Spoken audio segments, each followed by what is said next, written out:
After an interesting throwback and alumni weekend at Darlington Raceway, here are 5 things you need to know from the NASCAR Cup Series Goodyear 400 at the track Too Tough to Tame. My name is Phil for Motorsports Reports, and the first thing we need to know is Tyler Reddick wins his 4th race out of 6 to start the 2026 Cup Series season, adds to his points lead, had a strong points day, had to battle alternator issues along with having to get a battery changed and also a slow pit stop, had a lot of the creature comforts shut off in the car, so Reddick had to go out there, get and grind it out to get the job done there.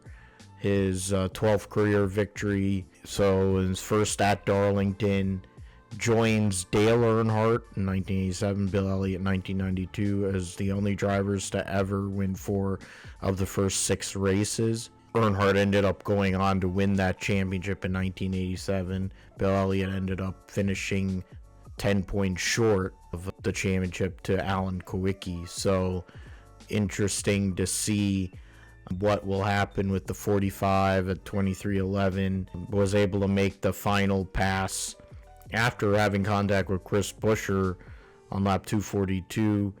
About 24 laps later, was able to make the final pass for the win. He led 77 laps on the day. RFK was involved in this race the whole day. Brad Keselowski led the most laps with 142. Buescher, who ended up leading 41 laps, so 183 laps led by that organization, and a big week for them, running Greg Biffle tributes, games on all the cars. Keselowski trying to win his first race in 2 years, won this race 2 years ago, actually qualified well. Buescher, who's usually very solid at Darlington, continued that again today.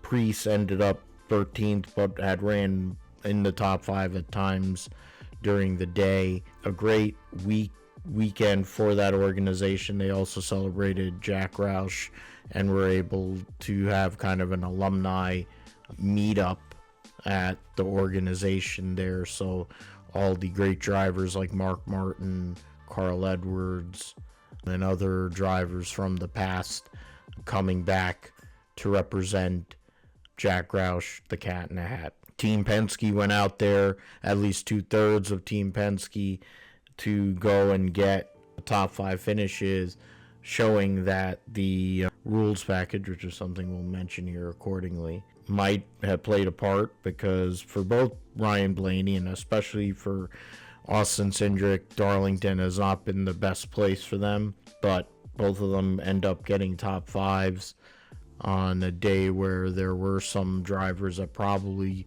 could have been up there and should have been up there theoretically, and then they had issues. For Chevrolet, while Hendrick Motorsports didn't take the momentum from last week at Las Vegas, with their best finisher being William Byron in 8th, you had Chase Elliott in 15th, Kyle Larson ended up having toe link issues and then other problems, ended up relegating him to the relative back of the field after leading 20 laps.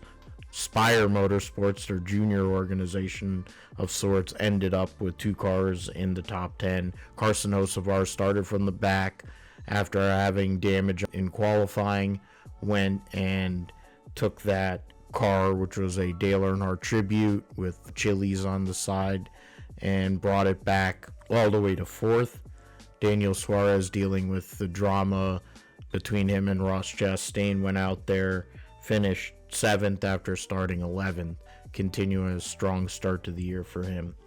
So Chevrolet represented again by Spire this past weekend. So we'll see how that works out at one of Hendrick's historically best tracks at Martinsville next week. And then the last but not least is short track package being utilized on a track under 1.5 miles.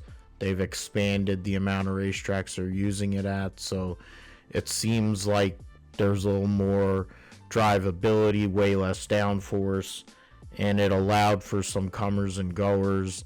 You had the likes of Ty Gibbs, who started 28th, he finished 6th. You had Eric Jones, who's great at Darlington, but started 24th, finished 10th, and recovered from a spin out.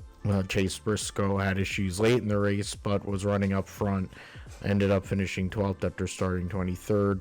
Shane Van Gisbergen started 33rd and finished 14th. And then the last 3 cars that were on the lead lap, Ross Chastain, Josh Berry, and Connor Zilic, all started outside from 25th on back. So shows that maybe the new package is a step in the right direction. But we'll see how that goes as we move forward.